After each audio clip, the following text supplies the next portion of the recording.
Okay, so it's about 11:30 on Monday morning. It is raining again. It's windy as well, pretty windy. Let's see if you can compare this to where we were the last time I shot a video yesterday morning. The water is definitely higher. You can see that's at least, you can see where the mailboxes are. That's 2 to 3 feet of water still.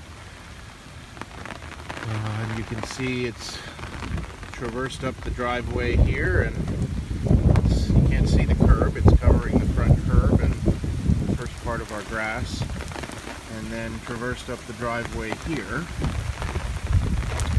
Alright, windy.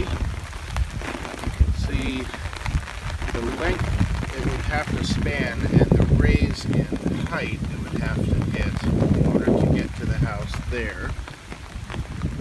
Go back this way. These sticks, by the way, I put in the grass around 4:45 in the morning, and you can see the water is 3 or 4 inches past those sticks now, so I wanted to use that as a marker.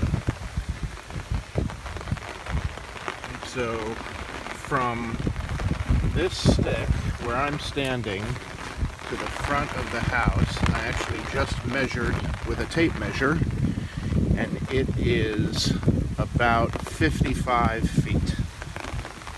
So we still have a ways to go before the water looks like it's coming inside, but I'd be lying if I told you that we haven't already brought some important stuff to the second level of our house. And we're not alone. Everyone else has it just the same or worse. Okay, more soon. Thanks for all the check-ins.